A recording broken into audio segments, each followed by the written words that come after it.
ফয়সাল ভাই কি করলো, আমার ঘাড়ে ধরলো, ঘাড়ে ধরার পরে আরো 2 জন লোক আইসা, পরে 3 জন লোক আইসা আমারে ধাক্কা দিয়ে ফেলাই দিল। ফেলাই দেওয়ার পরে আমি বললাম, আপনারা কেন আমারে ধাক্কা মারলেন? আমি 2টা কথাই বলতাম, বলে চলে যেতাম।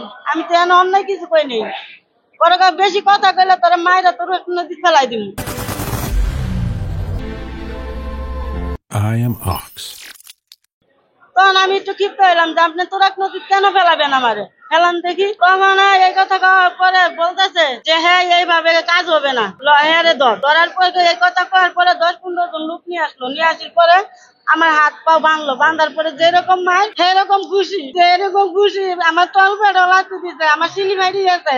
তারপরে লাঠি দিয়ে আইরা পরে ফয়সালা কইতাছে অনেকটা গেলান আছে ছোট, এই গেলানটা নিয়ে আয়, ওর জন্মের একটা শিক্ষা দিয়ে দে। তখন এই গেলানটা নিয়ে আইসা পরে হাত পা বাঁধা ছিল, আমি কিছু করতে পারিনি। পরে পিছন দিয়ে আমার ডাইলে দিতে, ডাইলে দিয়ে আইরা পরে কয় কি যা জন্মের শিক্ষা হয়ে গেছে, ওরে ছাইরা দে। তখন আমার ছাইরা দিল। তখন আমি শরীরের জ্বালায় আমি কিছু করতে পারি না। পরে আমি রাত্রে আইসা পরে বাসায় 9টার দিকে আসার পরে আমার আত্মীয় স্বজন জিজ্ঞাসা কি হয়েছে, আমি ওরা কইলাম আমি কিছু কথা কই নাই।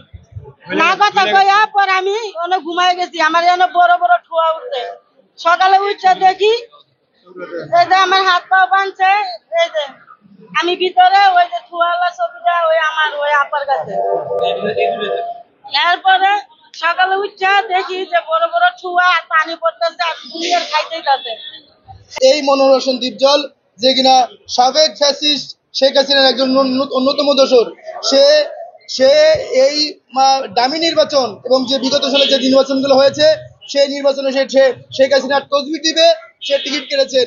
এই স্বাধীন বাংলাদেশে 2024-এ যারা ছাত্র জনতা রক্ত দিল, সেই 24-এর পরে একজন নারীর পরে এই বিভৎসকর মধ্যে এটা হয়েছে একটা ঘটনা আমরা দেখতে পেলাম। সাংবাদিক বন্ধুরা আপনারা দেখতে পারবেন যে এই যে আপনার যে একটা ছবি বিভৎস যে স্থির চিত্র আপনার দেখাচ্ছে একটা, এবং এনাদের একটা আপনাকে দেখাচ্ছি যে এই স্বাধীন বাংলাদেশে ছাত্র জনতা 2000 রক্ত দেওয়ার পরে মানে এরকম একটা নারীর এরকম একটা ঘটনা ঘটতে হলো। আমরা আইনজীবী সমাজ, আমরা যারা রাষ্ট্রপক্ষের আইনজীবী যারা আছি, আমরা ব্যতীত, আমাদের হৃদয়ে রক্তক্ষরণ হচ্ছে। আপনারা জানেন এই নারী আপনার সংশ্লিষ্ট যে থানা, সেই থানাতে এই বিষয়ে অভিযোগ দেওয়ার জন্য যায়। মনোহর হোসেন দীপজল ওই অঞ্চলে এতটাই বেশি প্রভাবশালী যে কিনা থানাটা তার এখনো তার থানা পুলিশ কোর্ট এবং ওসি তার কন্ট্রোলে। আমি ওইখানকার যে ওসি, সংশ্লিষ্ট ওসি, তার সঙ্গে আমি মুঠোফোনে কথা বলেছি মামলাটা নেওয়ার জন্য, কিন্তু সে গলিমুষি করেছেন। আমার সহকর্মী লানেট অ্যাডভোকেট সায়েম, তার সঙ্গে পরামর্শ করে আমরা এটা মানবিক দৃষ্টিকোণ থেকে এই সিএমএম আদালতে আমরা এই সিআর মামলাটা ফাইল করেছি। এখানে তার বিরুদ্ধে পেনাল কোডের 323, 325, 342, 354, 506, 34 ধারায় এইসব তথ্য এসিড অপরাধের 7 ও 5 ধারায় আমরা মামলাটা করেছি। এবং এটা যদি প্রমাণিত হয় তার যাবজ্জীবন কারাদণ্ড হওয়ার একটা অপরাধ সে সংঘটিত করেছে। যেহেতু তার শরীরে পদার্থ অ্যাসিড, আমরা সন্দেহ করছি অ্যাসিড জাতীয় পদার্থ তাকে দেওয়া করেছে, জ্বালিয়ে দেওয়া হয়েছে।